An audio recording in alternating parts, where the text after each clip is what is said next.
بہت برکت والا مہینہ آ رہا ہے. اس مبارک مہینے میں اللہ کے رسول علیہ السلام نے 4 کاموں کا خاص حکم دیا. 4 چیزوں کا فرمایا رمضان شریف میں, اور چاروں آسان ہیں. اللہ کے رسول صحابہ کو ترغیب دیتے تھے 4 چیزوں کی رمضان شریف, چاروں آسان. نمبر 1, رمضان شریف میں کلمہ طیبہ کا ورد کیا کرو کثرت سے. کلمہ شریف کیسے پڑھیں گے؟ لا الہ, پڑھیں میرے ساتھ میں, لا الہ الا اللہ محمد الرسول اللہ صلی اللہ علیہ وآلہ وسلم. اب سب مل کر ایک ساتھ پڑھیں, لا الہ الا اللہ محمد الرسول اللہ صلی اللہ علیہ وآلہ وسلم. پھر پڑھیں لا الہ الا اللہ محمد الرسول اللہ صلی اللہ علیہ وآلہ وسلم. کلمہ شریف پڑھیں کثرت سے. نمبر 2, استغفار کی کثرت کریں. اگر نہیں کوئی بڑا استغفار یاد ہے تو استغفر اللہ استغفر اللہ استغفر اللہ استغفر اللہ پڑھتے رہیں. یہ حضور علیہ السلام نے بتایا خاص عمل رمضان شریف کا. 2 چیزیں ہو گئی کتنی؟ ایک کلمہ شریف اور ایک استغفار شریف. اور پھر 2 چیزیں فرمایا جہنم سے اللہ کی پناہ مانگو, کہ اللہ ہم جہنم کے عذاب سے تیری پناہ مانگو. جہنم سے اللہ کی پناہ مانگو اور اللہ سے جنت کا سوال کرو. اور جب بھی جنت مانگا کرو, یہ دوسری روایت ہے, جب بھی جنت مانگا کرو تو جنت الفردوس مانگا. اور اس کے ایک اور بات اس میں ایڈ کر دیتے ہیں, بلکہ آپ سے کہہ دوں جب وہ دینے ہی والا ہے اور اس نے دینا ہی ہے تو پھر بڑی چیز مانگے, جنت مانگے اور جنت میں بھی رسول اللہ کا پڑوس مانگے. کہ اللہ تیرے محبوب کے ساتھ ہمیں جنت عطا فرما, تیرے محبوب کے پڑوس میں جنت عطا فرما. اس لیے کہ مانگنا ہمارا کام ہے, پھر عطا تو اس کے کرم پر ہے. اور اس کے یہاں کمی کس چیز کی ہے؟ ارے حضرت موسیٰ علیہ السلام نے جب حضرت یوسف علیہ السلام کی قبر کا پتہ پوچھا تو گڑیا نے کہا کہ میں بتا دوں گی لیکن شرط ہے, اس کو پتہ بتانے کے عوض میں جنت میں مجھے آپ کا ساتھ چاہیے. تو موسیٰ علیہ السلام نے کہا بڑی بھی جنت مان لے, اتنا میرے لیے کافی ہے, میرے ساتھ جنت میں جانا چاہتی ہے. حضرت جبریل علیہ السلام آئے اور عرض کرنے لگے اے موسیٰ اللہ فرما رہا ہے اگر مانگ رہی ہے تو عطا کر دو, اگر مانگ رہی ہے تو عطا کر دو. اندازہ فرمائے تو جب حضرت موسیٰ علیہ السلام سے جس نے ان کے پڑوس میں جنت مانگا تو اللہ تعالیٰ عطا فرما رہا ہے اگر ہم بھی محبوب کے پڑوس میں جنت مانگے کوئی وہی نہیں ہے, انشاءاللہ ضرور عطا کیے جائیں گے. اور میرے اللہ کا وعدہ ہے ادعونی استجب لکم, مجھ سے مانگو میں تمہیں عطا کروں گا. تو 4 چیزیں, کلمہ شریف کی کثرت کرو, استغفار کی کثرت کرو, اور ساتھ ہی ساتھ جہنم سے اللہ کی پناہ مانگو اور جنت کا سوال کرو. سب مانگو, روزی بھی مانگو, بچے بھی مانگو, پوتے نمازیں سب مانگو, گھر بھی مانگو, فیکٹریاں بھی مانگو, سب مانگو. لیکن یہ 2 چیزوں کو ضرور مانگنا, ایک تو جہنم سے بچنے کی دعا اور ایک تو جنت طلب کرتے تھے. رب کی بارگاہ میں محبوب کے پڑوس میں جنت طلب کرے. بڑی معذرت کے ساتھ ہم اتنے دنیا میں ڈوب گئے کہ روزے کی حالت میں بھی ہم صرف مال ہی مانگتے ہیں, ہم صرف دنیا ہی مانگتے ہیں. اللہ کے بندو دنیا مانگو مگر اس کے ساتھ ساتھ آخرت بھی مانگو. آخرت کا بھی کچھ بھلا طلب کر لو, آخرت بھی چاہو, اس لیے کہ اللہ جس کو جہنم سے پناہ عطا کر دے پھر انشاءاللہ وہ جہنم میں نہیں جائے گا, اور اللہ جسے جنت کا مشتاق عطا کر دے پھر اللہ اسے جنت عطا فرمائے گا. بہت برکت والا مہینہ ہے, اس کا جس نے احترام کیا, جس نے تعظیم کی, جس نے اکرام کیا, اللہ تبارک و تعالیٰ اس کو صلہ عطا فرماتا ہے. اور جو اس کی تعظیم نہ کرے, اکرام نہ کرے, ہمارے آقا علیہ السلام نے فرمایا جو ماہ رمضان شریف میں انتقال کرتا ہے وہ قبر کے عذاب سے محفوظ کر دیا جاتا ہے, فتنہ قبر سے محفوظ کر دیا جاتا ہے. کتنے خوش نصیب ہیں وہ لوگ جن کو ماہ رمضان شریف میں موت نصیب ہوتی ہے. اللہ اکبر. اور پھر اللہ نے اگر مال دیا ہے تو کوشش کرو زندگی میں ایک مرتبہ کوئی رمضان شریف حرمین شریفین میں گزارنے کی کوشش کرو. اگر اللہ نے توفیق دی ہے تو کچھ پیسہ اکٹھا کرو, نیت کرو اور کوشش کر لو کہ زندگی کا کم از کم ایک حرم محترم جو ہے اللہ ایک رمضان شریف جو ہے حرم محترم میں گزارے. کیوں؟ اس لیے کہ اگر مکے میں روزہ رکھو گے سبحان اللہ وہاں کی ایک نیکی 1 لاکھ کے برابر. اگر مکہ شریف میں روزہ رکھا 1 لاکھ اور رمضان شریف میں پھر 70, اس کا مطلب یہ ہے اللہ کی ذات سے امید ہے کہ مکہ شریف میں ایک روزہ رکھنا قربان جائے 70 لاکھ روزہ رکھنے کا ثواب کے برابر ہے. اس لیے اللہ اگر توفیق دے تو نیت کر لے, ذہن بنا لے, اللہ اکبر. اور پھر مدینہ منورہ میں ماہ رمضان شریف کی بہاروں کا کیا کہنا, اللہ اکبر. اگر زندگی کا خوبصورت ماہ رمضان रमजान कहीं नजर आया तो वो मुस्तफा जाने रहमत के कदमों में नजर आया। अल्लाह अकबर, अल्लाह हर मुसलमान को मंजर दिखाए, क्या मजे होते हैं। हुजूर अलैहिस्सलाम सामने जलवागर है, दस्तरखान लगे हुए हैं, कोई रो रहा है, कोई आग बुका कर रहा है, कोई तस्बीह व तहरीर में मसरूफ है, और अनवार की जो बारिश होती है उसका तो बयान ही नहीं है। जब आम दिनों में वहां का कोई बयान नहीं हो सकता तो माह रमजान शरीफ की बहारों का क्या। इसलिए अल्लाह अगर तौफीक दे तो अभी से जहन बना लो, वालिदैन हयात है तो कोशिश करो उनके साथ, अगर बाल बच्चे हैं तो नियत कर लो उनके साथ। इसलिए कि नियत करना अपना काम है और नियत की लाज रखना अल्लाह के कदम पर है। और अगर नियत कर ली सच्ची और अगर हाजिरी न भी हुई तो कम अज कम अल्लाह नियत का सवाब जरूर अता फरमाएगा। मेरे प्यारे आका सलाम के प्यारे दीवानों, इसलिए माह रमजान शरीफ का खास इस्तेमाल करें, सहरी का, सहरी में तहज्जुद का, इसी तरीके से। और फिर ये बात भी याद रखें, आका सलाम फरमाते कुछ लोग ऐसे हैं कि जिनको रोजे में भूख और प्यास के सिवा कुछ नहीं मिलता। कुछ लोग ऐसे जिनको रोजे में भूख और प्यास के सिवा कुछ नहीं, वो भूखे प्यासे रहते सिर्फ, कुछ नहीं मिलता उनको। क्यों? आका सलाम इरशाद फरमाते कि रोजा ढाल है, ढाल, और इस ढाल में सुराख करने वाली, डैमेज करने वाली जो चीज है वो झूठ है, झूठ। यानी जब रोजा रखो झूठ से बचो, रोजा रखो गीबत से बचो, रोजा रखो चुगली से बचो, रोजा रखो बदनिगाही से बचो, रोजा रखो झगड़े फसाद से बचो। एक मर्तबा अल्लाह के रसूल सल्लल्लाहु अलैहि वसल्लम ने फरमाया रोजा रखने के लिए, फरमाया सब रोजा रखो, जब तक मैं ना कहूं कोई कुछ खाएगा पिएगा नहीं, कोई इफ्तार नहीं। ऐसे में एक सहाबा आए और उन्होंने बताया कि हमारे घर की औरतों ने भी रोजा रखा। अल्लाह के रसूल अलैहि सलाम ने उनको तलब किया और तलब करने के बाद मेरे आका ने उनसे फरमाया उल्टी करो। अगर माएं और बहनें भी सुन रही है तो उनकी भी तवज्जो और आपकी भी। देखो दिन भर भूखे रहते हो, प्यासे रहते हो, फज़ाइल कितनी छोटी गलती है लेकिन ये कितना बड़ा वबाल है। लोग तो इसको छोटी समझते हैं, छोटी है नहीं। गीबत तो जिना से भी बढ़कर है ना, जिना से बुरी चीज है गीबत। तो वो दो औरतों से अल्लाह के रसूल ने उल्टी करो, उन्होंने उल्टी की तो उसमें गोश्त निकला। हालांकि उन्होंने गोश्त तो खाया नहीं था, उन्होंने गोश्त नहीं खाया था, लेकिन उल्टी करने पे गोश्त निकला। वो हैरान हो गए, इन्होंने कुछ खाया नहीं, गोश्त कैसे निकल रहा है। तो जब परेशान हुए तो अल्लाह के रसूल अलैहि सलाम ने फरमाया क्या तुम लोगों ने किसी की गीबत नहीं की? ये गीबत का असर है, क्योंकि जो गीबत करता है वो अपने मरे हुए भाई का गोश्त खाने के मुतरादिफ है, अपने मुर्दा भाई का गोश्त खाने के मुतरादिफ है गीबत करने वाला। अल्लाह अकबर, गीबत करने वाला अपने मरे हुए भाई का गोया के गोश्त खाता है। लोग कहते हैं हजरत हम तो अंडे से बचते हैं, मछली से बचते हैं, गोश्त से बचते हैं। हमने कहा क्यों? ताकि अमल में पावर पैदा हो। मैंने कहा बहुत अच्छी बात है, लेकिन गोश्त, अंडा, मछली खाना उतना नुकसान नहीं है अमाल के लिए जितना गीबत करना नुकसान। अंडा खाने से तो बच गया, मरे हुए भाई का गोश्त खाने से कब बचेगा? अंडा खाने से तो बच गया, मुर्दा भाई का गोश्त खाने से कब बचेगा?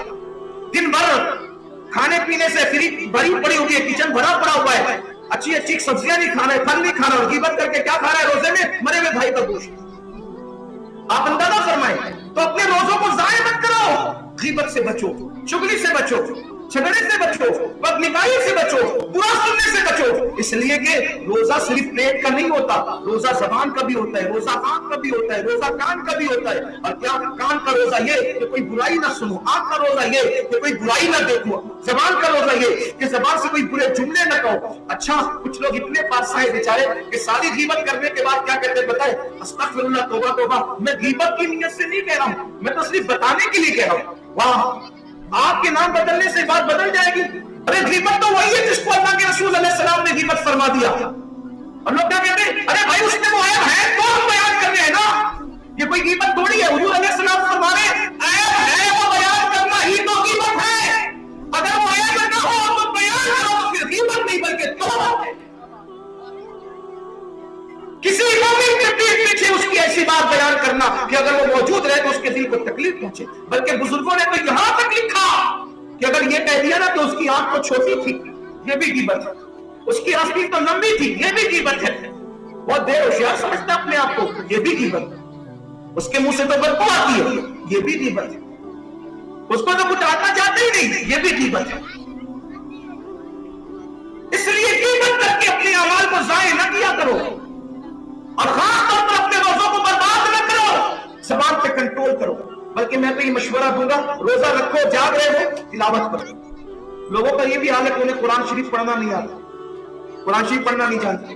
बुजुर्गों ने फरमाया जिसने दुनिया में कुरान शरीफ पढ़ना नहीं सीखा होगा, क़यामत के दिन उठेगा तो अंधा उठेगा।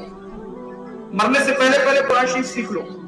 बल्कि मैं लोगों को मशवरा देता हूँ, एक अच्छे हाफिज जी के पास सिर्फ महीना भर चले जाओगे, 3 4 5 पारे अगर वो आपको सही पढ़ा देंगे, दूसरे तमाम पारे आप खुद ही पढ़ने की सलाहियत अपने अंदर पैदा कर लो। इसलिए कि 4 5 पारे अगर अच्छे से पढ़ लो तो पूरा कुरान खुद ही पढ़ने के काबिल हो जाओ।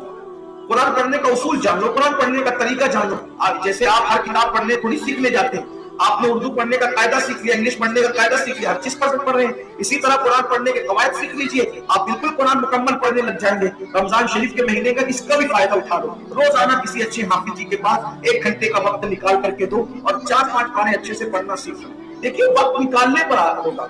हमने कंप्यूटर सीखा, हमने मोबाइल सीखा, हमने कारोबार सीखा, हमने तिजारत सीखा, बहुत कुछ सीखा। कुरान पढ़ना भी सीख लीजिए। कुरान की बरकतें हैं, अल्लाह का कलाम है, उसकी बरकतें हैं और बहुत बरकतें हैं। बल्कि सैयदी आला हजरत इमाम अहले सुन्नत रज़ी अल्लाह तबारक व तआला फतावा रज़िया शरीफ में एक रिवायत लिखते हैं, फरमाते हैं कुरान की अजमत और हुर्मत की वजह से हर फरिश्ते को भी कुरान पढ़ने की इजाजत नहीं है। तवज्जो और फरमाए कुरान क्या चीज है? हर फरिश्ते को भी कुरान पढ़ने की इजाजत नहीं है, लेकिन मोमिनो ये हुजूर के उम्मती होने का सदका है कि अल्लाह हमें कुरान पढ़ने का हक दे। गुनहगारों को कुरान पढ़ो, कुरान पढ़ो, कुरान पढ़ो। अब जब फरिश्तों को, हर फरिश्ते को कुरान की तिलावत की इजाजत नहीं, तो फिर फरिश्ते करते क्या है? फरिश्ते ऐसे करते मौला जब हमें तूने कुरान पढ़ने की, जिनको इजाजत नहीं है वो क्या कहते हैं? मौला हमें कुरान पढ़ने की इजाजत नहीं है, तो हम कुरान की लज्जत कैसे हासिल करें? तो अल्लाह फरमाते हैं जाओ मेरे जो बंदे कुरान की तिलावत कर रहे हैं उनके मुंह पर अपना मुंह रख दो और कुरान की लज्जत को हासिल करो। अंदाजा करें ये कुरान है, फरिश्ते लज्जत कुरान की हासिल करने के लिए कुरान मुकद्दस की तिलावत करने वालों के मुंह पर मुंह रखने के लिए आते हैं। फरिश्तों का नुक्ता है, इसलिए कुरान की तिलावत करो। नहीं कुरान पढ़ना आता, कलमा शरीफ पढ़ो, दुरूद शरीफ पढ़ो, हाथ में तस्बीह रख लो, किसी से शर्माने की जरूरत नहीं, हाथ में तस्बीह रख लो। बटन वाली तस्बीह तो आसान है, छुपी हुई भी रहती है। और किसी से यार गुनाह करने में शर्माने की बात है, नेकी करने में कोई थोड़ी शर्माना। कुछ लोग समझते हैं हाथ में तस्बीह रखना रियाकारी है। रियाकारी हाथ में तस्बीह रखना नहीं है। हाथ में तस्बीह का ताल्लुक रियाकारी से नहीं है, रियाकारी का ताल्लुक दिल से।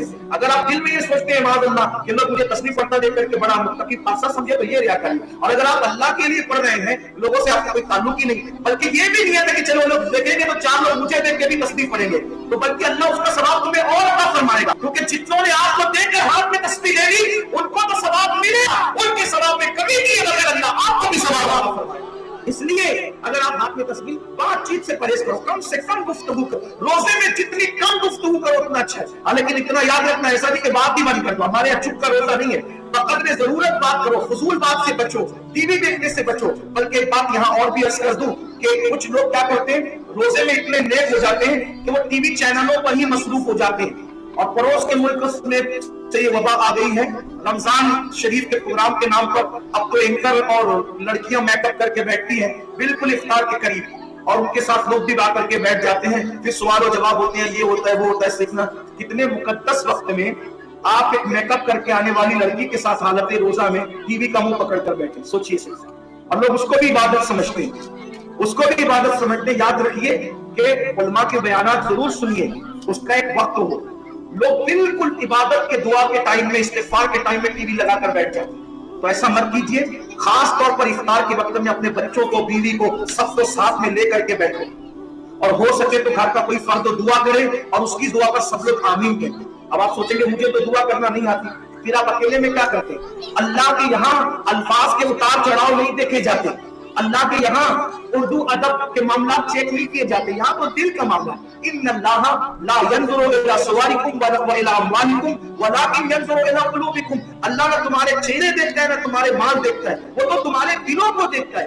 दिल की आवाज जो निकलती है वो कबूल करता है। अपनी ज़बान में अल्लाह की बारगाह में हाथ उठाइए, दुआ कीजिए और अपने लिए मांगिए, तमाम मोमिनीन के लिए मांगिए। बल्कि अल्लाह के रसूल अलैहिस्सलाम इरशाद फरमाते हैं, किसी मोमिन के पीठ के पीछे दुआ करना ऐसा है जैसे अरफात में हाजी की दुआ का मकाम है, वैसे ही मुसलमानों के पीठ के पीछे उनके लिए दुआ करने का मकाम है। और हज़रत उम्मे दर्दा रिवायत करती है कि अल्लाह के रसूल अलैहिस्सलाम फरमाते हैं, जब किसी मोमिन के पीठ पीछे तुम दुआ करते हो तो अल्लाह फरिश्ता तुम पे मुकर्रर कर देता है, और वो फरिश्ता यूं अर्ज़ करता है, मौला ये अपने मोमिन भाई के लिए जो मांग रहा है ये नेमत तो इसको अता फरमा। यानी तुम अपने मुसलमान के लिए दुआ करते हो, उसको तुम्हारे लिए दुआ करता है। इसलिए अल्लाह के बंदो खास तौर पर इफ्तार के वक्त दुआ, सहरी के वक्त दुआ, और दुआ में गिड़गिड़ाओ, रोने की कोशिश करो, आंसू निकालने की कोशिश करो। और अगर आंसू नहीं आते, रोना नहीं आता, तो कम से कम रोने जैसी शक्ल बना लो, रोने जैसी सूरत बना लो। इसलिए कि अच्छों की अदायगी अच्छी होती है। दुआ करने के आदाब ये है,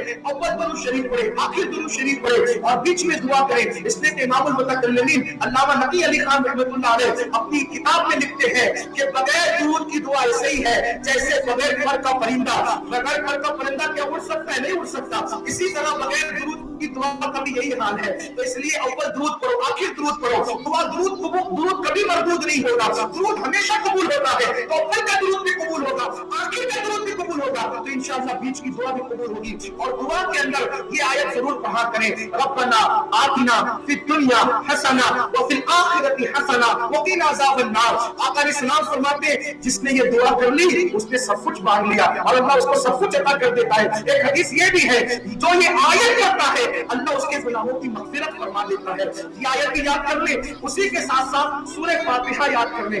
पूरी सूरह फातिहा हम तक की सूरत याद है, उसको भी दुआ की नियत से पढ़े। हदीस पाक में आता है जिसको दुआ करने के लिए वक्त नहीं मिलता, वो जिस नियत से सूरह फातिहा पढ़ेगा अल्लाह उसको मांगने से सिवा अता फरमाएगा। इसलिए हमारे अक्सर अहले सुन्नत में कहते हैं ना अल फातिहा, जब कहते हैं तो उस वक्त भी लोग कहते हैं अल्लाह ये दे दे, वो दे दे, वो दे दे। हालांकि पहले जब अल फातिहा कहा जाए तो तरीका ये है कि आप पहले सूरतुल फातिहा पढ़ें, दुआ की नियत से सूरतुल फातिहा पढ़ें। बल्कि हुजूर सरकार महबूब इलाही ख्वाजा निजामुद्दीन औलिया फरमाते हैं कि बंदा अगर इस तरह सूरह फातिहा पढ़े, बिस्मिल्लाह की मीम को अलहम की नाम में मिलाकर बिस्मिल्लाहिर्रहमानिर्रहीम अल्हम्दुलिल्लाहि रब्बिल आलमीन, फिर करे अर्रहमानिर्रहीम अर्रहमानिर्रहीम अर्रहमानिर्रहीम, 3 बार इसकी तकरार करे। मालिकी यौमिद्दीन इय्याका नअबुदु व इय्याका नस्तईन, फिर पूरी सूरत पढ़े और गैरिल मग़दूबि अलैहिम पर जब आखिर में पहुंचे तो फिर कहे वलद्दालिन पर पहुंचने के बाद कहे आमीन आमीन आमीन 3 बार। सिलसिले चिश्तिया में इस तरह सूरह फातिहा पढ़ना सरकार महबूब इलाही फरमाते हैं जिस नियत से पढ़ोगे तुम्हारे दिल में जो नियत होगी अल्लाह ताला उसको पूरा फरमा देगा।